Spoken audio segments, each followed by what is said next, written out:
Okay, so in today's video I have got the new Hogsmeade Harry Potter Collector's Edition set, so if you want to see me build that, then keep on watching. Okay, so this is the first book, which obviously shows you how the whole set is going to look overall, and then has some like film bits in there as well, you know, things from the film. That's really helpful. But yeah, there's a couple of pages on that, and then obviously, yeah, like I said, there is a page with details of what obviously it will all look like together. So this one is split up very similar to how Diagon Alley was split up. So that one was split up basically base plate by base plate, and this is exactly the same. So there was 4 in Diagon Alley, and in this one we have got 3. The first bag was actually tiny. All that we got in it was Cornelius Fudge, the minifigure, and we also got a horse and carriage for him. So obviously there you just saw me build the carriage for him to sit in, and then obviously, as you can see, he is at the back. So eventually, once it's all built, he will sit along the street. And then as we get into bag 2, as you can see, we go straight into the flooring of one of the shops, and yeah, sort of build around the shop rather than, yeah, I mean, I guess in Diagon Alley we kind of did the street outside first and then went in with the shops, but with this one they're basically kind of laying out the floor plan of the base plate. So obviously some of that is going to include the shop flooring. So yeah, obviously you can see here building up outside of the shop as well. So with obviously all of the Hogsmeade scenes basically being in the snow, outside on the floor there is a lot of snow. There is also a lot of snow along the roofs, and yeah, bits like that. So yeah, building this up and building the base plates up, I feel like for the most part the shops in this are smaller than what they were in Diagon Alley. I may be sort of remembering that wrong, but I just feel like there is more of the base plate left to be kind of like the street, I guess, than was in Diagon Alley. So obviously that does mean that some of the shops have a lot less detail. Obviously you can see in the base plate the shops aren't very big at all, and in this first base plate there are 3. So that tiny little one in the middle is also a building. So yeah, obviously they are a lot smaller, so the details are a lot smaller, but they definitely still managed to get in a lot of details on this. Obviously you can see there that whole sticker sheet is just for the first book. So in this one there were 3 sticker sheets, obviously 1 for each book. And you could see there quite briefly, but you could see there that there was still a lot of stickers for this one, and a lot of small details like this. Obviously you can see here I'm building up not a bookcase, but it looks like a bookcase full of like jars and sweets and stuff, because this shop is actually Honeydukes. So yeah, obviously they are all the colourful jars of sweets along the side, and building up sort of the door and bits like that. But yeah, these shops definitely don't have as much detail in as what Diagon Alley did. If you've watched my review video that went up last week, you would have seen kind of a little bit more in depth of what's actually inside of the buildings. Obviously with me building this, it's kind of difficult to have it positioned so that everything is showing all of the time, just based off of the fact that the desk that I build on isn't actually that big, unfortunately. It's big enough to be able to build on, but it's not always big enough to be able to show perfectly on camera what is actually going on. But yeah, you would have just seen there that the next minifigure that we get is oh my god, she's just popped in and popped out of my head, but basically the Honeydukes shop lady, but I have completely forgotten what her name is, unfortunately. But yeah, you can see her in the corner there. She has two faces. So she has the face that I have put on her now, and she also has a angry face. And in this, I thought it was actually quite strange. Every single minifigure has 2 faces, apart from Cornelius Fudge for some reason. I kind of feel like it wouldn't have actually been too much trouble to just, you know, give him 2 faces as well. But yeah, everybody else has 2 faces except for Cornelius Fudge. But yeah, that was just sort of a weird little note that I wanted to make. But yeah, in most of these we sort of built the counters and stuff up separately and then put them in afterwards. I guess obviously with these being smaller shops they kind of did this to sort of conserve space, I suppose. Obviously, like I said, in the Diagon Alley ones they were quite a bit bigger, and obviously I didn't upload Diagon Alley too long ago, so you would have seen that quite recently, so it's probably a little bit easier to compare. But obviously with the angle that it is at currently, you can kind of see inside of the shop, so you can see exactly what is there. There's obviously a few stickers going on inside, and the shop names was quite annoying because they were on rounded blocks, so I had to try and get them perfectly. So I kind of held both of the bricks up together and then tried to sort of line up the sticker that way, and that was fairly successful, to be fair. They actually do look okay, and they don't really look like they're too separate or anything. They do sort of look like they're supposed to be together, so that is good. Luckily, sort of holding them up together and doing it that way did actually work for me, because I can't remember what shop it is, but there is one in my Diagon Alley set that really did not work out like that, and unfortunately the stickers are quite strange heights compared to each other.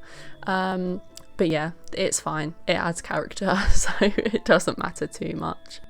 So as you can see, we are now going into the next building, which is the building right on the end.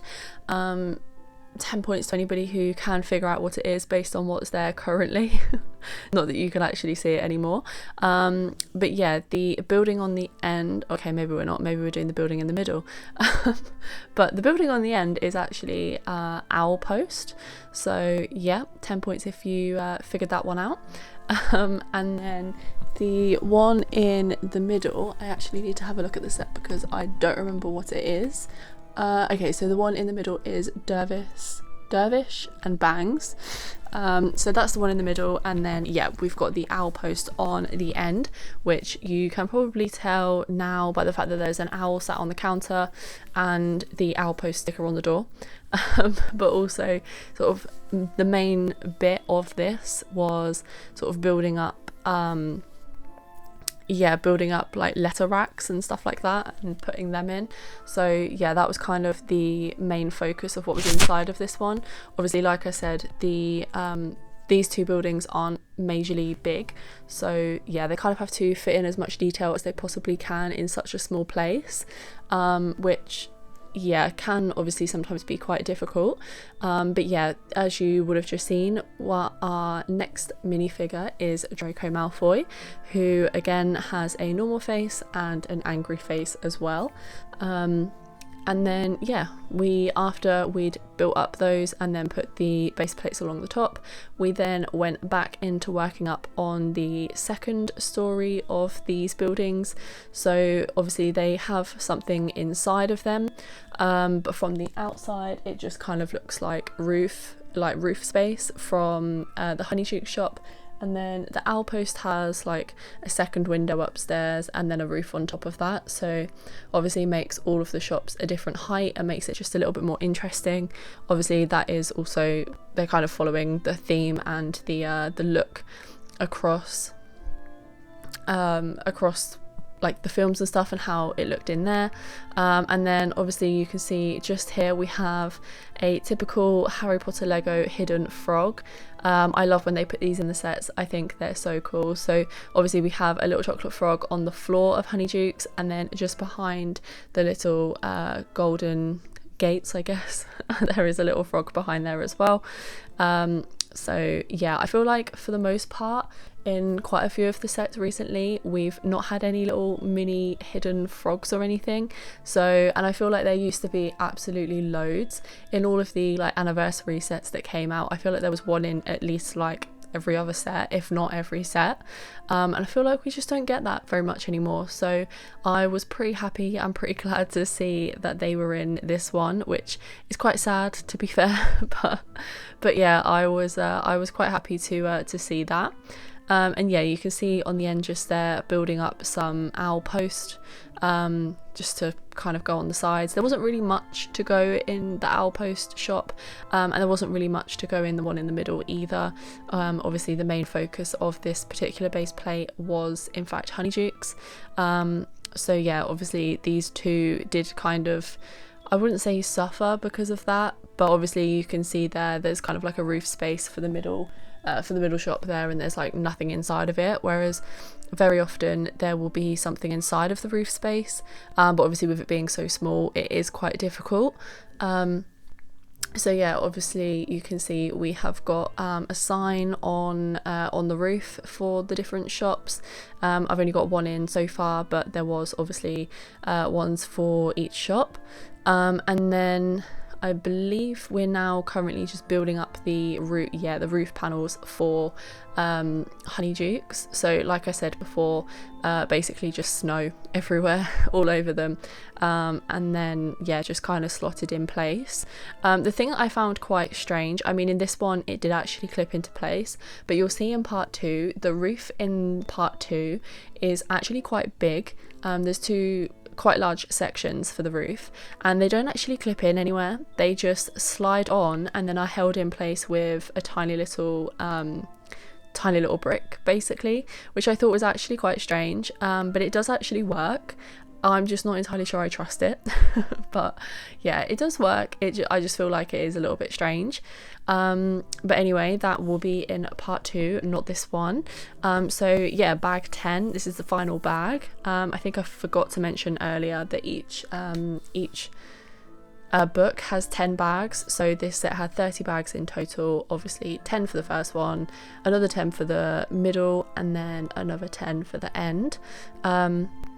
So yeah, this was the last one that we had, which obviously, as you can probably tell, the last thing we had to do was build up the roof for the owl post, and we had a sort of like water fountain type thing to go in along the street, which was quite cool, because obviously those two buildings on the left do actually sit back quite far, whereas Honeydukes obviously comes out quite a lot, so there was just kind of a weird sort of awkward space there before. So yeah, I like this little detail that there's sort of detailing along the road as well as in the buildings. I think that it definitely helps to pull the whole set together. But yeah, obviously you can see here just building up the roof and the window space, and yeah, like I said, obviously you can see there is just sort of in the top story just like racks of letters. That was all that was kind of put in there, so there wasn't a huge amount of detail in this one, but I guess there can't really be loads and loads of detail in every single building.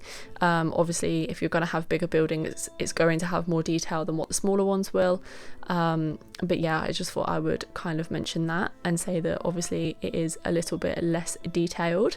But yeah, sort of coming towards the end now, very close to finishing this one. All we had now to do was to build the chimney and then put it in, and then that was basically the end of the first book. Oh, and we also had a little street light to put together and put along the street. So that was part 1 of the Hogsmeade build. Make sure to like, comment and subscribe, and definitely subscribe and come back next week for part 2. But yeah, other than that, I will see you next time. Bye!